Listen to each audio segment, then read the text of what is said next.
ನಮಸ್ಕಾರ ಸ್ನೇಹಿತರೆ, ನಾನು ಹನುಮಂತ್ ಮಾಗೆ. ನಿಮ್ಮೆಲ್ಲರಿಗೂ ಕೂಡ ಗೊತ್ತಿರೋ ಹಾಗೆ ಈಗಾಗಲೇ ಸಿದ್ದರಾಮಯ್ಯನವರು ತಮ್ಮ ಮುಖ್ಯಮಂತ್ರಿ ಸ್ಥಾನಕ್ಕೆ ಈಗಾಗಲೇ ವಿದಾಯವನ್ನು ಹೇಳಿಬಿಟ್ಟಿದ್ದಾರೆ. ಅಂತಂದ್ರೆ ರಾಜೀನಾಮೆಯನ್ನು ಕೊಟ್ಟು ಬಿಟ್ಟಿದ್ದಾರೆ. ಸಿದ್ದರಾಮಯ್ಯನವರ ರಾಜೀನಾಮೆ ಬಹುತೇಕ ಚರ್ಚೆಗೆ ಈಡು ಮಾಡಿ ಕೊಟ್ಟು ಬಿಟ್ಟಿತ್ತು.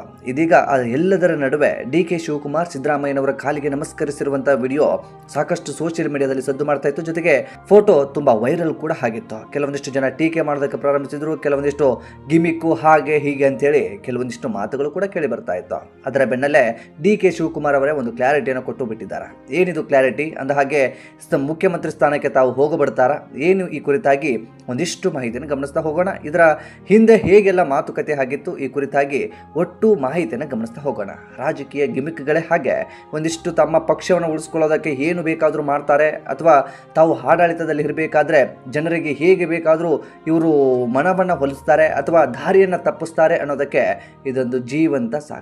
ಕೇವಲ ಕಾಂಗ್ರೆಸ್ ಪಕ್ಷದಲ್ಲಿ ಮಾತ್ರ ಈಗಲ್ಲ, ಎಲ್ಲ ಪಕ್ಷದಲ್ಲೂ ಕೂಡ ಇದೊಂದು ಗಿಮಿಕ್ ಇರುತ್ತೆ. ಆ ಗಿಮಿಕ್ಕನ್ನು ಇವರು ಫಾಲೋ ಮಾಡ್ಕೊಳ್ತಾರೆ. ಹಾಗಾಗಿ ತಮ್ಮ ಪಕ್ಷವನ್ನು ಉಳಿಸ್ಕೊಂಡು ಮುನ್ನಡೆಯೋದಕ್ಕೆ ಪ್ರಾರಂಭಿಸಿಬಿಡ್ತಾರೆ. ಸ್ನೇಹಿತರೆ, ನಿಮ್ಮೆಲ್ಲರಿಗೂ ಕೂಡ ಗೊತ್ತಿರೋ ಹಾಗೆ ಕಳೆದ ಎಲೆಕ್ಷನ್ನಲ್ಲಿ ಏನೇನೆಲ್ಲ ಆಗಿತ್ತು ಅನ್ನುವಂಥದ್ದು, ಮುಖ್ಯಮಂತ್ರಿ ಸ್ಥಾನದ ಆಯ್ಕೆ ಬಹುತೇಕ ಒಂದಿಷ್ಟು ಹಾಗೆ ಹೀಗೆ ಅನ್ನುವ ನಿಟ್ಟಿನಲ್ಲಿ ಕೇಳಿ ಬರ್ತಾ ಇತ್ತು. ಒಂದು ಕಡೆ ಡಿ.ಕೆ.ಶಿ ಬೆಂಬಲಿಗರು ಡಿ.ಕೆ. ಶಿವಕುಮಾರ್ ಆಗಬೇಕು ಅಂತಂದ್ರೆ, ಇನ್ನೊಂದು ಕಡೆ ಸಿದ್ದರಾಮಯ್ಯ ಮುಖ್ಯಮಂತ್ರಿ ಆಗಬೇಕು, ಆಡಳಿತದ ಬಗ್ಗೆ ಅರಿವಿದೆ, ಆಡಳಿತ ಬಗ್ಗೆ ಜ್ಞಾನವಿದೆ, ಒಂದು ರೀತಿಯಲ್ಲಿ ಸರ್ಕಾರವನ್ನ ಒಂದು ಸಮತೋಲನವಾಗಿ ನಡೆಸ್ಕೊಂಡು ಹೋಗಬರ್ತಾರೆ. 5 ವರ್ಷ ಯಾವುದೇ ರೀತಿಯಾದಂಥ ತೊಂದರೆ ಇಲ್ಲದೆ ಆಡಳಿತವನ್ನು ನಡೆಸಬಹುದು ಅನ್ನುವಂತಹ ಮಾತುಗಳು ಕೂಡ ಕೇಳಿ ಬರ್ತಾ ಇತ್ತು.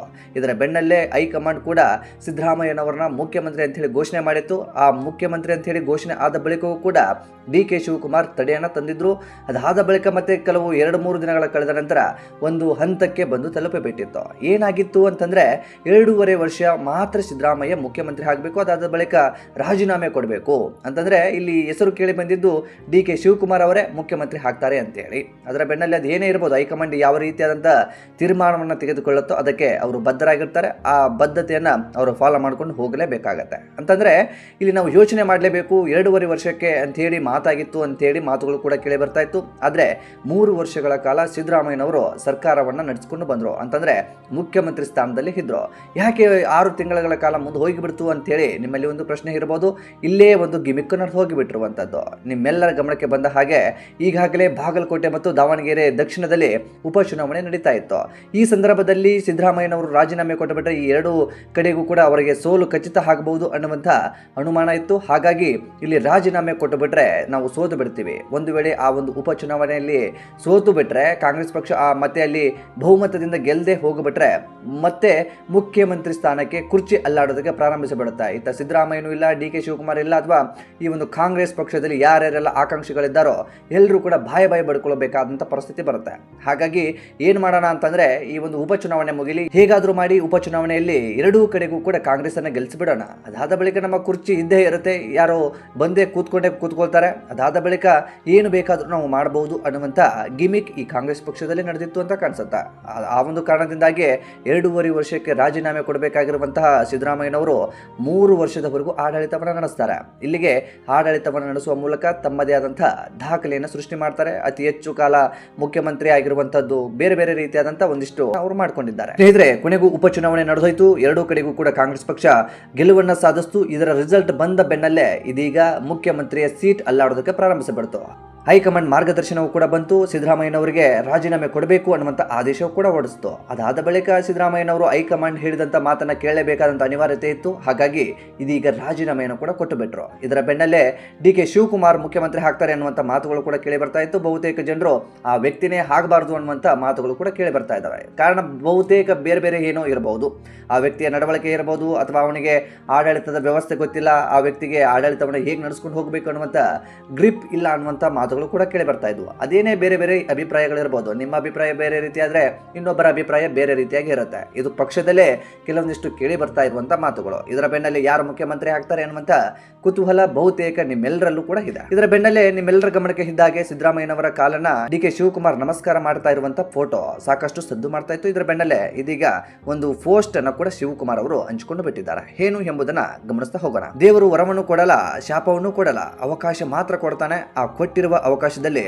ನಾವು ಏನು ಸಾಧನೆ ಮಾಡ್ತೇವೆ ಎಂಬುದು ಮುಖ್ಯ. ಇದಕ್ಕೆ ಅತ್ಯುತ್ತಮ ಉದಾಹರಣೆಯೇ ನಮ್ಮ ಸಿದ್ದರಾಮಯ್ಯನವರು. ಮೈಸೂರು ಜಿಲ್ಲೆಯ ಹಳ್ಳಿಯೊಂದರಲ್ಲಿ ಹುಟ್ಟಿ ಹೋರಾಟದ ಮೂಲಕ ರಾಜಕೀಯಕ್ಕೆ ಬಂದು ಸಾಮಾಜಿಕ ನ್ಯಾಯದ ಅಧಿಕಾರ ಹಾಗೂ ಬಡವರ ಬಂಧುವಾಗಿ ಕರ್ನಾಟಕ ಮುಖ್ಯಮಂತ್ರಿಯಾಗಿ ಸೇವೆ ಸಲ್ಲಿಸಿದ ನನ್ನ ಆತ್ಮೀಯರಾದ ಶ್ರೀ ಸಿದ್ದರಾಮಯ್ಯ ಅವರು ಸಿಎಂ ಸ್ಥಾನಕ್ಕೆ ರಾಜೀನಾಮೆ ನೀಡಿದ್ದಾರೆ. ಕರ್ನಾಟಕದ ರಾಜಕೀಯ ಇತಿಹಾಸದಲ್ಲಿ ಅತ್ಯಂತ ಯಶಸ್ವಿ, ಪ್ರಭಾವಶಾಲಿ ಹಾಗೂ ದೀರ್ಘಾವಧಿ ಮುಖ್ಯಮಂತ್ರಿಯಾಗಿ ಜನಸಾಮಾನ್ಯರಲ್ಲಿ ನೆಲೆಸಿರುವ ಅವರು ಭಾರತೀಯ ರಾಜಕಾರಣ ಧೀಮಂತ ನಾಯಕ. ಜನಪರ ಯೋಜನೆಗಳಿಂದ ಹಿಡಿದು ರಾಜ್ಯದಲ್ಲಿ ವಿವಿಧ ಕ್ಷೇತ್ರಗಳ ಅಭಿವೃದ್ಧಿಗೆ ಅವರು ನೀಡಿದ ಕೊಡುಗೆ ಅವಿಸ್ಮರಣೀಯ. ಸುಮಾರು 50 ವರ್ಷಗಳ ಅವರ ಅಗಾಧ ರಾಜಕೀಯ ಅನುಭವ, ಸಾಮಾಜಿಕ ಕಳಕಳಿ ಮತ್ತು ಜನಪರ ಯೋಜನೆಗಳು ಸದಾ ಸ್ಮರಣೀಯ. 2020ರಲ್ಲಿ ನಾನು ಕೆಪಿಸಿಸಿ ಅಧ್ಯಕ್ಷನಾಗಿ ಆಯ್ಕೆಯಾದ ದಿನದಿಂದಲೂ ಇಂದಿನವರೆಗೆ ಸಿದ್ದರಾಮಯ್ಯನವರು ನನ್ನ ಹೆಗಲಿಗೆ ಹೆಗಲು ಕೊಟ್ಟು ಪಕ್ಷ ಸಂಘಟನೆಯಲ್ಲಿ ಜೊತೆಯಾಗಿ ನಿಂತುಕೊಂಡಿದ್ದಾರೆ. ಅವರ ಆಡಳಿತದಲ್ಲಿ ನಾನು ಸಚಿವನಾಗಿ, ಉಪಮುಖ್ಯಮಂತ್ರಿಯಾಗಿ ಮಾರ್ಗದರ್ಶನವನ್ನ ಪಡೆದುಕೊಂಡಿದ್ದು ನನ್ನ ಭಾಗ್ಯ. ಮುಂದಿನ ದಿನದಲ್ಲೂ ರಾಜ್ಯದ ಹಿತದೃಷ್ಟಿಯಿಂದ ಹಾಗೂ ನಮ್ಮ ಪಕ್ಷದ ಬಲವರ್ಧನೆಗೆ ಅವರ ಮಾರ್ಗದರ್ಶನ, ಹಿರಿಯ ಅನುಭವ ನಮಗೆ ಹೀಗೆಯೇ ಮುಂದುವರಿಯಲಿ ಎಂದು ಆಶಿಸುತ್ತೇನೆ.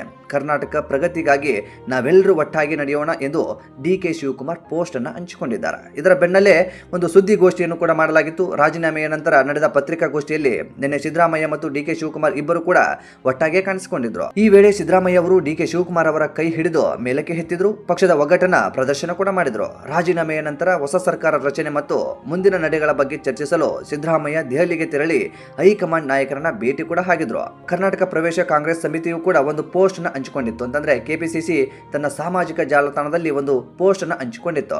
ಯುನಿಟಿ ಈಸ್ ಅವರ್ ಸ್ಟ್ರೆಂತ್ ಅಂತಂದ್ರೆ ಒಗ್ಗಟ್ಟೆ ನಮ್ಮ ಬಲ ಎಂಬ ಸಂದೇಶದೊಂದಿಗೆ ಇಬ್ಬರು ನಾಯಕರು ನಗುತ್ತಾ ಇರುವ ಫೋಟೋವನ್ನ ಹಂಚಿಕೊಂಡು ಬಿಟ್ಟಿದ್ರು. ಇದರ ಬೆನ್ನಲ್ಲೇ ಬಹುತೇಕ ಈ ಒಂದು ಪೋಸ್ಟ್ ಒಂದು ಕ್ಲಾರಿಟಿ ಅಂತಾನೆ ಹೇಳಬಹುದು. ಒಂದು ಕಡೆ ಒಳಗಡೆ ಬೇರೆ ಏನೇ ಬೇಕಾದ್ರೂ ನಡೀತಾ ಇರಬಹುದು. ಬಹುತೇಕ ಜನರನ್ನ ಸಮಾಧಾನ ಮಾಡುವಂತದ್ದು ಮತ್ತು ಜನರಿಗೆ ಒಂದು ಸಂದೇಶವನ್ನ ರವಾನೆ ಮಾಡ್ತಾ ಇರುವಂತದ್ದು ಮುಖ್ಯವಾಗಿ ಇಲ್ಲಿ ಗೊತ್ತಾಗ್ತಾ ಇದೆ. ಒಗ್ಗಟ್ಟಿದೆ, ನಮ್ಮ ಪಕ್ಷ ಮತ್ತೆ ಆಡಳಿತಕ್ಕೆ ಬರುತ್ತೆ, ನಮ್ಮ ಪಕ್ಷದಲ್ಲೇ ಒಬ್ರು ಮುಖ್ಯಮಂತ್ರಿ ಆಗಿ ಕಾಣಿಸ್ಕೊಳ್ತೀವಿ ಅನ್ನುವಂಥದ್ದು ಈ ಒಂದು ಪೋಸ್ಟ್ ನಲ್ಲಿ ನಿಖರವಾಗಿ ಗೊತ್ತಾಗಿ ಬಿಡುತ್ತೆ.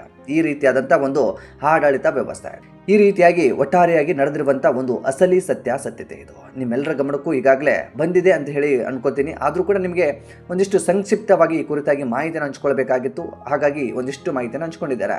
ಈ ಪೈಕಿ ನೀವು ಕಂಡಿರುವಂತಹ ಮುಖ್ಯಮಂತ್ರಿ ಹೇಗೆ ಎನ್ನುವುದರ ಕುರಿತು ಒಂದಿಷ್ಟು ಕಮೆಂಟ್ ಬಾಕ್ಸಲ್ಲಿ ಮೆನ್ಷನ್ ಮಾಡಿ. ಸಾಧ್ಯವಾದರೆ ಈ ಒಂದು ವಿಡಿಯೋನ ನಿಮ್ಮ ಸ್ನೇಹಿತರಿಗೂ ಕೂಡ ಶೇರ್ ಮಾಡಿ. ಚಾನಲ್ನ ಸಬ್ಸ್ಕ್ರೈಬ್ ಮಾಡಿಕೊಳ್ಳದೆ ವಿಡಿಯೋವನ್ನು ಗಮನಿಸಿದ್ರೆ ಈ ಕೂಡಲೇ ಸಬ್ಸ್ಕ್ರೈಬ್ ಮಾಡಿ ಹಾಗೂ ನೋಟಿಫಿಕೇಶನ್ಗಾಗಿ ಬೆಲ್ ಐಕನ್ ಕೂಡ ಕ್ಲಿಕ್ ಮಾಡಿಕೊಳ್ಳಿ. ಮತ್ತೆ ಮುಂದಿನ ವಿಡಿಯೋದಲ್ಲಿ ಸಿಗೋಣ. ನಮಸ್ಕಾರ.